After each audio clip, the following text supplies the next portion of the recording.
Hey, everybody, this is another episode of the Canadian Immigration Pros podcast. I'm your host, Josh Schachnow, Canadian immigration lawyer and CEO here at Visto.ai. Very happy to be joined by Judith Tokgoz. Judith, thank you very much for coming on the show today. Thanks, Josh, for having me. I'm looking forward to our conversation. Absolutely. And part of why we have some interesting agenda items, at least for me, as most of our listeners know, I like to try and broaden the scope of the different topics that we talk about. So we're going to have some interesting conversation around the Quebec investor program that I think recently came back from a closure. We're going to talk about some special measures programs and your experience going through them. And we're also going to talk about diversifying your practice. So if there's any immigration professionals out there listening, I think this could be helpful. Before we do jump in, Judith, could you give us a quick introduction, a little bit more about yourself?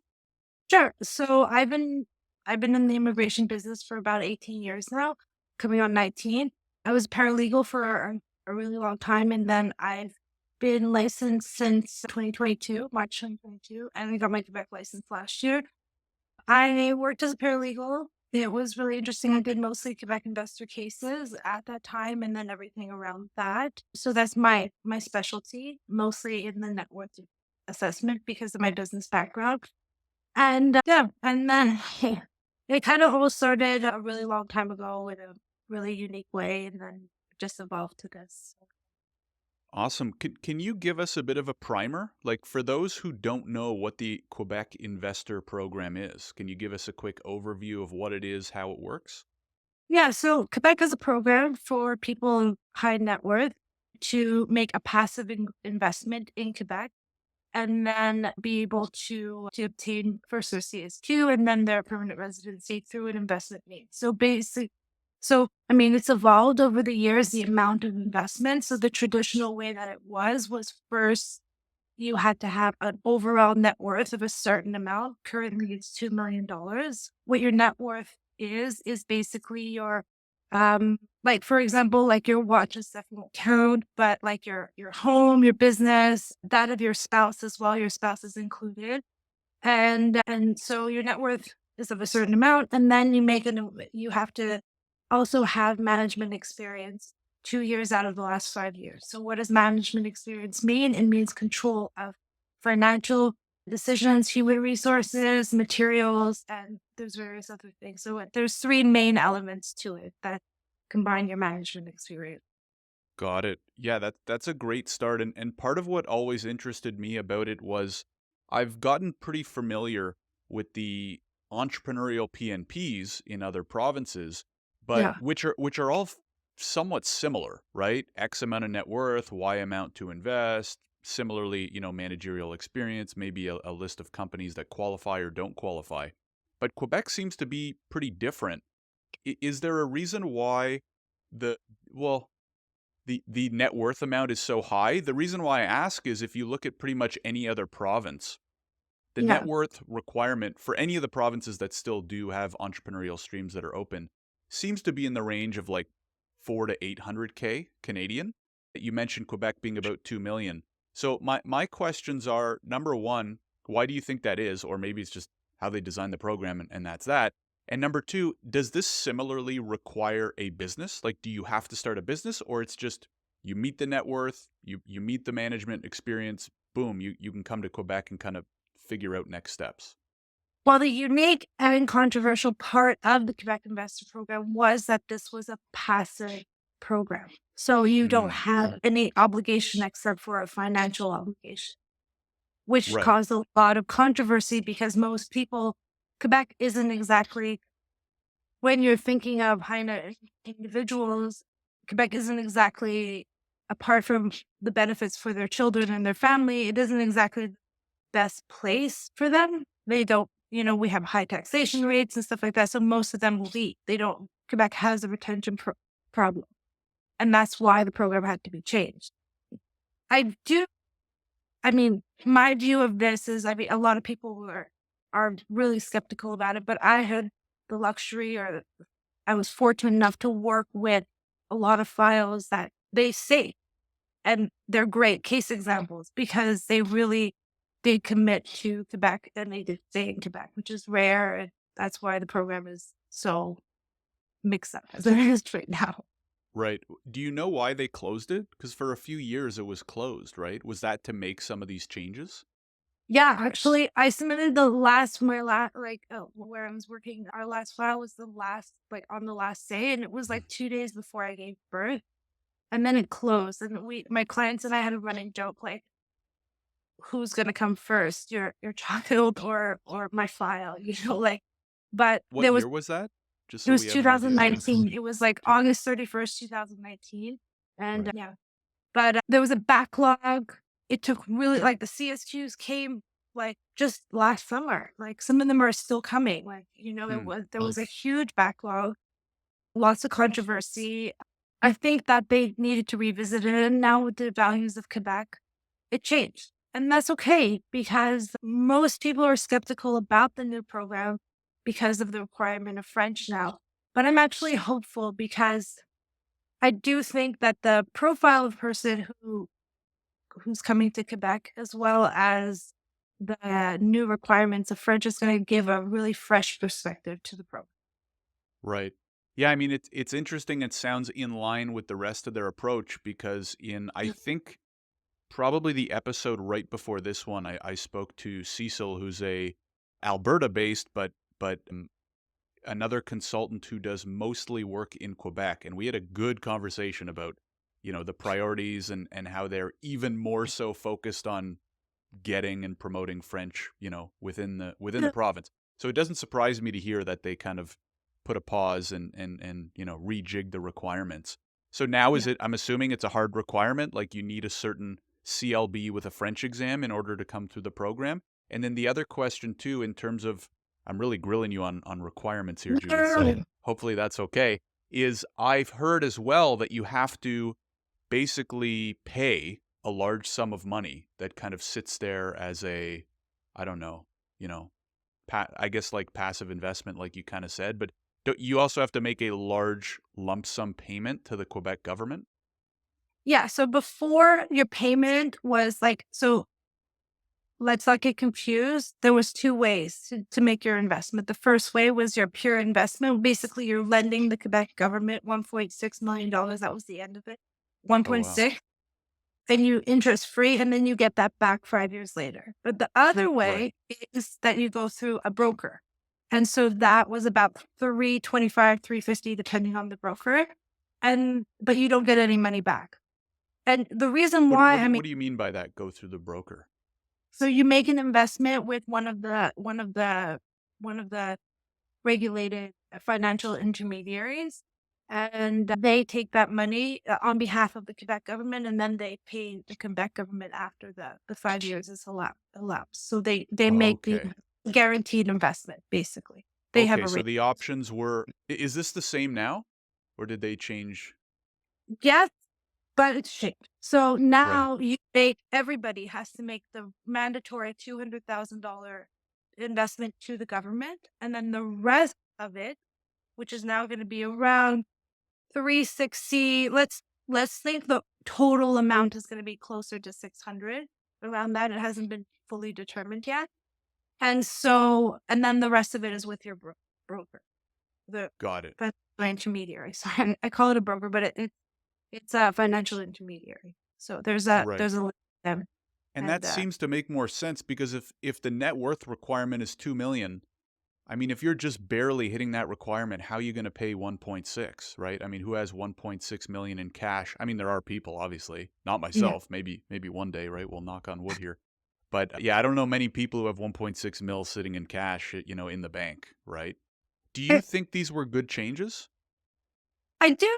I mean, not for the financial intermediaries, but I do. I also think that the person who has 1.6 million is not investing in Quebec. There's other programs around the world. There's the Caribbean, the European programs, which I'm quite familiar with. There's UK, which is way faster. EB5, or E2s. Those are a whole other beast, and it's more of an entrepreneurial thing. But in terms of passive investment, Quebec used to be, a pretty good brand name, and then the program changed, but now it's gonna require more serious candidates. And Right. I think that also, I mean, maybe I'm an optimist because I think traditionally the people that were doing this program, let's say from China or from Iran or whatever, they were really looking, invest, come here. And their profile was a little bit different. They were a little bit older. They had younger kids or maybe teenagers. They were looking for more of the Canada benefits. Whereas now I think that I'm hopeful to see clients who are a little bit younger and a little bit more, you know, even though there's not a requirement to become an entrepreneur, they are coming to Quebec strategically to become entrepreneurs. Right. Don't you Why? think though there'll be a big hit with the French requirement? Like how many wealthy entrepreneurs in China can speak French, right? Just as an Not example. That's another thing that's going to change. So I think that that whole, and that was the controversy. There's a lot. I mean, there was a documentary about it. I don't know if you saw it, but there's. I'm not going to get into the whole controversy about it. I think let's keep it positive. But I think that Mhm. the new person who's going to be using the Quebec Investor Program is going to be a lot different. I mean, Right. It it's my sounds like it. It yeah, sounds at like least and it's not gonna be China or, maybe Iran a little bit. I mean, but they're more in the startup visas now and, that is a thing. But I think, like, for example, my area of the world is Turkey, and there are a lot of people who didn't even know about the Quebec Investor Program or thought it was too complicated. But the Francophone for there, the Francophone community there, people who speak French, it's gonna be different. That's all I'm right. gonna say. Yeah, it'll be interesting to see how it plays out, and I guess the governments can obviously do what they want, but they shouldn't be surprised if they make sweeping changes that don't attract people, right? I think what we'll see over the next 5 to 10 years is it's going to get even more competitive to attract the most skilled aspiring immigrants. And Mhm. if governments aren't smart about designing their programs, they're just going to lose out on the best and the brightest because they're going to go elsewhere, right? What So, yeah, one of the things that I was really disappointed in when I saw the changes was that I was really excited about the fact that they can have a work permit and come because a lot of people before had to wait 5, 6 years before they could even step into Canada. 5 years, Yeah. wow. Yeah. Yeah, and there's a lot of cases where, like, because the person investing is older, there were cases where people, even passed away, like, during the process. Jeez. Yeah, and they anyway, but I was really excited that they were given the opportunity to have a work permit. I really like the requirement of being in Quebec for 1 year, and you can split that with your spouse. So the principal applicant can say 6 months, but I really wish that they would have given that opportunity to get the work permit, come into Quebec, learn French, or the spouse learns French, and then be issued their CSQ and do their that would have been fair. Right, right. Well, as we know, it's not always fair, right? So let's see how it plays out, and Yeah. maybe there will be other adjustments over time. But super interesting to me, and yeah, I'm definitely going to keep tabs because I've always been interested in those investor and entrepreneurial programs. So very Yeah, helpful. Can we shift sure. focus, Judith, to you mentioned as one of your kind of suggested topics an overview of the special measures, and you said lessons learned from Turkey, Syria, Iran, and Palestine's measures. I would love to hear, your experiences. I personally never really, more so because I stopped practicing when a lot of those, kind of came out. But Yeah. would love to hear number one, what are they, right? For our listeners that may not know, and then number two, your experiences and maybe thoughts navigating them. This is a really exciting topic for me because I was, like, immersed in it, and that's how my business started to grow in, like, the last 4 months. So, I mean, let's start with Iran, I think it's a great measure. It was just a work permit for those who are in Canada to stay. I think it really helped a lot of people. There was a lot of confusion because there's a lot of Iranian students here that were supposed to that could have gotten their postgraduate work permit or use the special measures to get a 3-year work permit. So it was like it was a little ambiguous and it wasn't so clear, which path to choose or whatever, because it's the same thing essentially. Mm. I like that those who applied for postgraduate work permits were refunded. So all Iranians were refunded their fees because there wasn't a clear indication, but in the end, they were refunded. So that was pretty cool. I mean, I liked it. I'm going to talk about Turkey and Syria the most, and then we'll talk about Palestine. So, as you know, on the 6th of February, there was an earthquake in Turkey that devastated, and Syria, that devastated a lot of people. A lot of people were homeless. They lost their homes. They lost their. Canada introduced a special measure where there were visa. They were a little bit more chill on visa applications for family members and stuff. And then there was also the open work permit once they got here. I thought that was a Hmm. great opportunity and a great idea because recently, and this is what I discovered. Well, first of all, I want to explain why I was so interested and wanted to help so much. Because originally, I didn't do files from Turkey, even though being of Turkish origin. And then this happened, and I wanted to help any way I could. Because in 1999, I was visiting my dad, and I was a victim of the earthquake then, and I had to be evacuated by the Canadian government. So it was something that really touched my heart. And I said, well, the best skill I can use is my skill as an RCIC to help. And so I got into it. I started like responding to people on message, like Facebook groups and stuff. And I was just building my practice. I wasn't doing anything big. I was just like, I just started and there was an overflow. But with that overflow, I also saw what Turkish people are going through in Canada. And I didn't know that there was like a very high number of people coming into Canada through Roxham Road claiming asylum. And most of their families were the ones affected the most by the earthquake. Hmm. So imagine my shock when to try to do something nice and then you just open a huge can of worms.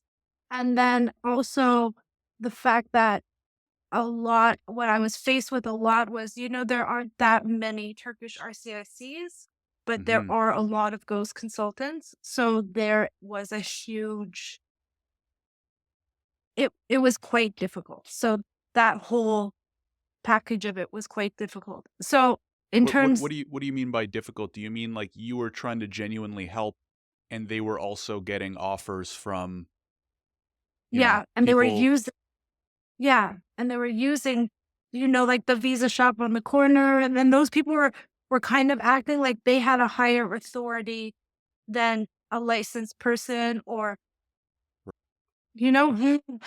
Yeah, I mean it was, we've certainly heard a lot about the horror stories. We've covered LMIA fraud and abuse of international students and all that stuff. So I definitely, know what you're talking about. I guess maybe part of the problem is they're on the ground there, right? Like you're an RCIC sitting in Canada, I'm a lawyer sitting in Toronto. Most of the regulated professionals are in Canada, and then, trying to give good advice, right? Trying to give the right information that only we are even allowed to, right? At least in exchange for money. But then somebody walks into a shop down the street from their home and somebody's, promising them the world, even though they're not regulated and might have very bad intentions. So how yeah. did that play out?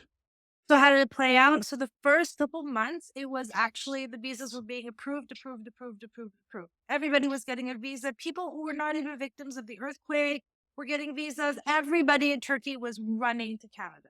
Hmm. And then in about June, July, refusals started happening. And they kind Why of, so? What were the because reasons? like if you think about the special measures logically, a person gets their visa, they come to be with their family or come be safe, whatever it is. They get their work permit, they work for 3 years. Turkey is a place with people who have very high skills. And because of all the work they've done with the European Union, most of their degrees, it's not like somebody from like Morocco or from like Algeria. Their degrees are recognized like a European degree. So if you think about the train, like of lost my train of thought. If you think about the progression of somebody, let's say they come with a visa, they get their work permit, they work 2 or 3 years. These people are highly educated, highly trained, highly skilled, let's say like plumbers and electricians, and then they apply for express entry. That was the logic behind this measure. But these people, I don't know who, I'm not going to get into that, but people were coming and claiming asylum because there are so many Turks right now claiming asylum. Hmm. So what did the government do? They started refusing files Right. because I mean, I've heard stories of people, little old ladies running off the plane running to CDSA saying, I'd like to claim asylum. That causes a whole mess. Syrians started getting refused immediately, and Hmm. Turks are getting refused like crazy. I mean, So was it kind of a I'm, misuse of the it program was, in the sense that yeah, it was a misuse. And I think that, I mean, there's a lot of contributing factors. I think that there wasn't a streamline of proper information wherever it was coming from or whoever was counseling these people. And then there are things like homelessness because they came to Canada. Canada is an expensive country. They weren't prepared. And then they hear from their family or whatever who had claimed asylum, oh, just claim asylum. You're going to get the $800 welfare right away. So right? it's, yeah, it started getting a little bit messy, a little bit hairy. And then being in the middle of it and you're trying to be ethical, you're trying to tell people. And then everybody that comes to you is coming with all sorts of things. I'm sorry. I'm a little Right. passionate subject because I'm really sad. Also, all the asylum claims that you see. I don't have my IRB license, but I do the PR after because I speak the language. I started building a base of this. Now, what do we see? We see people who aren't what people are getting LMIAs for, what are bringing foreign workers for. So you have asylum seekers in Canada with the skills of people that you're trying to bring from outside, but you're not connecting the dots. Right. Yeah, I mean, it seems like with the special measures, there's just so much more at play. Like you said, so many contributing factors to maybe keep in mind. It's so much more than just an initial application, right? Whether it be for a work permit or a visitor visa or whatever. What's your overall thinking, Judith? If we kind of look at all of these, right? We think of Turkey, Syria, Iran, you mentioned Palestine as well. What do you think? Are these overall good programs? Could they, in what ways could they maybe be improved? How do we fix that problem? I think that these programs saved a lot of lives. I think that a lot of people, but I think that we are not, and it's okay because it's an influx of people. I don't think Canada is able to handle this many people fleeing, but our infrastructure is not ready to take on this level of. I mean, with Hmm. Ukraine, they were giving people permanent residence but with these countries, also there's a security risk. Yeah, I And mean, we're seeing that play out right now, right? Especially with the special measure for those coming from Gaza, right? I'm seeing a lot of this discussion on LinkedIn where some people are saying, yes, we need to help these people. And some others are saying, well, listen, we better have stricter security measures because how are we going to tell whether this is an innocent civilian coming from Gaza or one of the terrorists that were part of terrorist activities, right? yeah, So and what do we do? What do we do? yeah, so like with Palestine, I'm doing quite a large volume of files. I'm gonna go back to how being in our CIC allows me to do things that are of great value to my personal ethics. However, I do think that it's really challenging because at the same time, there's a form you fill out. Some people get the code, some people don't get the code. Like I have some that have been waiting for 3 weeks. You call, there's no answer. I mean, they can't answer you. They say your code's coming.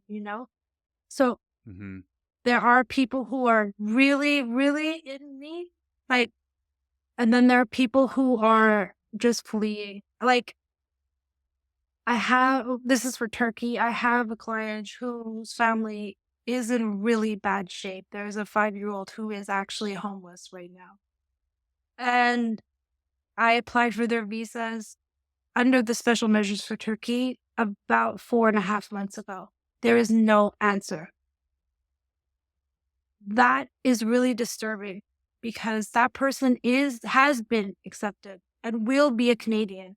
and there is a 5-year-old future Canadian living on the streets. But then other people's visas are accepted with Right. no due diligence. That's a really difficult ethical, it's really difficult. Those are very challenging files. Right.